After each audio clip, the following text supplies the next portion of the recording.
Hello there. My name is Shelby Van Cleve, and I'm a licensed acupuncturist and the owner here at Common Ground Wellness Louisville Acupuncture Clinic. Thank you for choosing us to be your acupuncture provider. In this video, we're going to cover a number of topics. These include what to know before your first appointment, what to expect at your first appointment, your treatment plan, Chinese medicine's view of health and wellness, understanding your diagnosis, treatment effectiveness, the needling experience, what to expect in the treatment room, side effects of acupuncture, benefits of acupuncture, and our medical qualifications. You have choices in acupuncturists here at Common Ground Wellness. It's likely that you'll see more than one practitioner, and even more likely that you will settle on one as your primary practitioner. I encourage you to find someone that you feel comfortable with, but I assure you, you will receive the same quality care and effective treatment no matter who you choose to see. There are a few things that you should know before you come in for your first appointment. First, it's very important for you to fill out the new patient paperwork. Plan to be with us for an hour and a half when you first come in. We will do a very thorough health history in the first hour of that appointment, and in the second half, you'll get your first acupuncture treatment. In that health history, I'm going to ask a lot of detailed questions that may seem unrelated to what you're coming in for. But acupuncture is part of Chinese medicine, which is a complete system of medicine, and we look at you as a whole person and not just the sum of your symptoms. Say you're coming in for pain.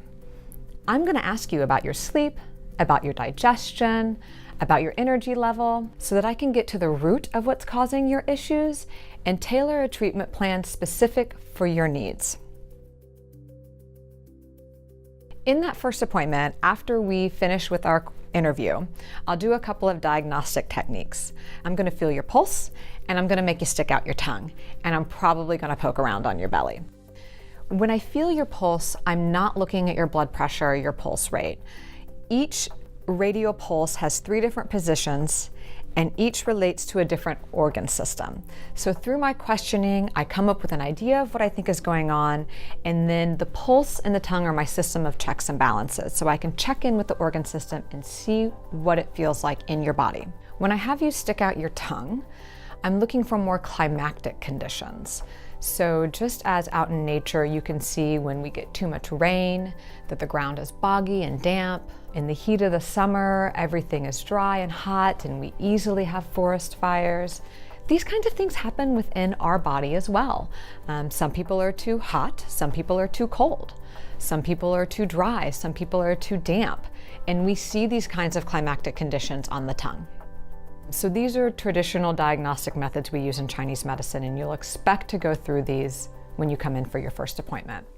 So I take all of this information into consideration when developing your treatment plan.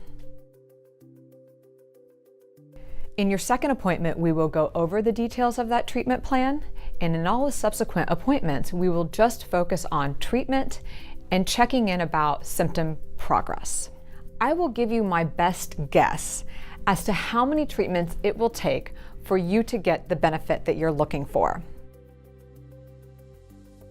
We talk about health very differently in Chinese medicine than we talk about it in Western medicine. In Chinese medicine, we classify disease according to organ systems. In Western medicine, we classify disease according to systems as well. We have the cardiovascular system, the digestive system, the neurological system. In Chinese medicine, these systems are named for organs. So we have the liver system, the kidney system, the spleen system. Just because your diagnosis contains an organ doesn't mean that there is an organ pathology. In fact, more often than not, it's actually the trajectory on which that organ communicates with the other organs in the system. This is known as the meridians in Chinese theory, and these are where the acupuncture points lie. The liver meridian starts in the liver, and it goes down the inner abdomen, through the groin, down the medial aspect of the leg, and out the big toe. So any issue along that trajectory will be a liver pathology. I feel it's very important for you to understand your Chinese medicine diagnosis because you've been thinking about health in a very different way most of your life, and education is a big piece of what I do. The more that you understand what my angle is, the more likely you are to follow my recommendations. So in that treatment plan, I try to be as clear as I can about what your diagnosis is, and then you can do some more research on it so that you can understand where I'm coming from. So we will talk about your Chinese medicine diagnosis in your follow-up appointment the second time you come into our office. I will also make a number of recommendations for you. Diet, lifestyle, other referrals within the community. So I give you tools and options of things that you can do to really help yourself. I will tell you what I plan to do for you in terms of modalities within my scope of practice I deem most appropriate for your constitution. Acupuncture is, of course, the most well-known, but we also do moxibustion, cupping, massage, some essential oils, herbal therapy, dietary therapy. So I will indicate what is going to help you the most of those modalities, while also giving you a list of things that you can do for yourself. If we both work together on your health, we're going to get the best benefit. Acupuncture is rarely a one-hit wonder. It's a therapy. It's something that you have to do with some consistency to really get the benefit from. In terms of treatment effectiveness, this depends on a couple of things: how long you've had your symptoms, how severe they are, and how robust your constitution is. If you are generally healthy, we're probably going to get those things to shift pretty quickly. But if you have a lot of other things going on, heart disease, diabetes, insomnia, in addition to your back pain, it's going to be a little bit more difficult to get those things to shift. I will do my best to determine how many treatments it's going to take for you to get the results that you need. A general course of treatments is 6 to 10, but I usually like seeing something shifting between the third and the fifth treatment. And by shifting, that doesn't mean that all your symptoms are gone. Maybe you are sleeping better. Maybe you're more capable dealing with stressful circumstances. Maybe your energy level is higher. These are signs that the acupuncture is working, and eventually your chief complaint will start to see the beneficial effects of that as well. When you come in for a particular symptom, say you have low back pain, that doesn't necessarily mean I'm going to stick the needles in your low back. I'm probably not going to stick any needles in your low back. I'm going to use your hands, your feet, your head, your ears, and then I may go locally with another modality, such as cupping, or moxibustion, or massage, or the heat lamp. That is the theory of acupuncture. We use distal acupuncture points to draw the inflammation out of the area of pain. A lot of acupuncturists, myself included, think that sticking a needle in the site of inflammation and pain is like sticking a stick in a hornet's nest. You don't want to add more congestion to an area of congestion. Instead, we put acupuncture needles in distal locations that help draw the inflammation out of that local area. And then after the inflammation has calmed down in that area, then we may go in with a couple of acupuncture points, a few treatments down the road. Another frequently asked question is, how many needles do I use in a particular treatment? And again, this varies depending on what we're treating. But I think about 10 is a good number. It could be less, it could be more. It's also important to note that you're not going to get the exact same treatment every time you come in. Sometimes you do, but more often than not, the location of the needles, the points that I select are different each time because you come in different each time. Sure, you may be coming in for headaches, but sometimes you're going to show up and you haven't slept well that night, and that's going to affect how you present that day. And I'm going to change what points I choose depending on how you show up in my office that day. These are my acupuncture needles. They're about the size of a human eyelash. They're bendable and flexible. They're solid, unlike hypodermic needles you get blood drawn with. They're sterile, single-use, disposable needles, so we only use them once and then they're thrown away. About 18 of my acupuncture needles will fit into the head of a standard hypodermic needle, so they're very small as compared to anything that you've been poked and prodded with in the past. So when I find the area that I'm going to treat, I'm going to stick the needle in, just like that. I actually didn't feel that needle go in. Often I do, and what it feels like is someone pulls a hair on my arm, so it has a very minor prick associated with it. Sometimes it feels like pressure, sometimes it feels like nothing at all, And sometimes it'll have a slight sting associated with it.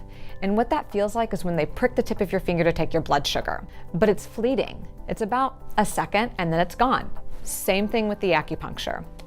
Once the needle's in, sometimes you don't feel anything at all, but sometimes it can be tingly, warm, slightly achy. You may feel a sensation travel along the muscle fibers. You may feel something else in a completely different area of your body light up. To have a sensation associated with the acupuncture is generally a good thing, but it should not be painful or uncomfortable. And if it is, you'll let me know. Once I have gotten in all the needles that I'm going to do for the day, I'm going to make sure you're comfortable. I may put a heat lamp on you. I may cover you with a blanket. I'm going to play some nice music. I'm going to bring the lights down low, and I'm going to step out of the treatment room for about a half an hour to let you cook with your needles. If at any point during that time something's not okay, please do not hesitate to call me. Examples of things that may not be okay: you've got to go to the bathroom really badly, one of your needles is really bothering you, maybe you're having a panic attack because you're prone to anxiety. Whatever it is, please don't hesitate to call me. I'm going to worry about you when I'm outside of the treatment room, and the last thing I want to hear when I come back in is that you've been waiting for the past 15 minutes for me to show up. Examples of things that you don't need to call me for: if you do have the heat lamp on you and it gets a bit too warm, you can push it out of the way, or if one of your needles pops out, your body's done with it, and that's just fine. I'll find it when I come back in the treatment room. During this time that I'm outside of the treatment room, most people fall asleep or fall into a really relaxed state.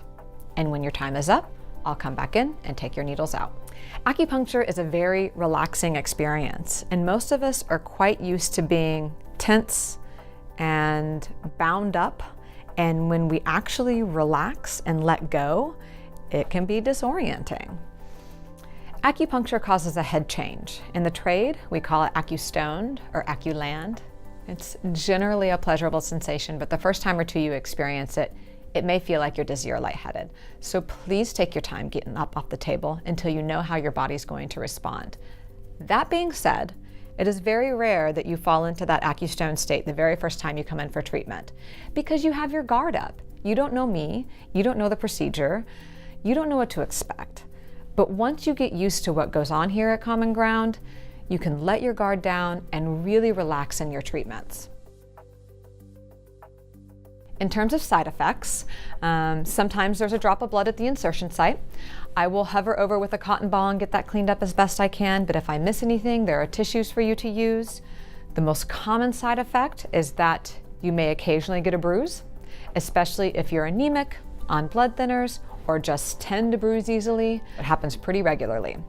Second most common side effect is that points can be kind of achy after treatment. This has kind of a burning sensation similar to after a heavy workout or a deep massage. You are more likely to be achy if you move your body parts around with needles in them. If you engage a muscle that has a needle in it, you're probably going to experience some achiness. So it's best to stay still during your treatment. If you do have some achiness after treatment, it normally dissipates within 24 hours. And if it doesn't, you can call me and I can give you some ideas of things you can do to help it along. Third most common side effect is that when you get up off the treatment table, you could be kind of dizzy or lightheaded. This is especially true if it's your first treatment, and especially if you're treated face down. You will feel differently when you leave the office than you did when you walked in. One benefit of acupuncture that I don't think most people realize is that acupuncture acts as a catalyst. When you don't know what to do with your life, go and see an acupuncturist. It has this special quality that allows you to figure out what needs to happen next. It's pretty difficult to articulate exactly what that means, but it's life-changing to say the least. Yes, you may be coming for insomnia, but with consistent treatment, you will find that other areas of your life that were stuck suddenly become unstuck, and you're moving forward on your path in a more productive and effective way. It's important to realize that most acupuncturists have the same level of education as your primary care doctor. The acupuncture school that I attended, the Oregon College of Oriental Medicine in Portland, Oregon, requires a 4-year bachelor degree before admittance into their master's program, which can be done in either 3 or 4 years. I received my undergraduate education at Indiana University, where I created my own major in pre-medicine, Eastern philosophy, and nutrition, because I knew by the age of 19 that I was going to be an acupuncturist. Once I graduated from IU, I entered the master's program at the Oregon College of Oriental Medicine, where I spent 4 years being trained as an acupuncturist. Hopefully you found the information in this video helpful, but if you have any additional questions, please feel free to vocalize them in your initial appointment. Most people, when they come in, are nervous and apprehensive. I may know a lot about Chinese medicine, but most Westerners do not. Most people are nervous because acupuncture is inherently foreign, it comes from China, never mind the fact that it involves the use of needles, and we've all been poked and prodded in very untherapeutic ways most of our lives. I am used to fielding all kinds of questions, comments, and concerns, and I encourage them because it's my job and my desire to put you at ease before we get started. We look forward to taking very good care of you.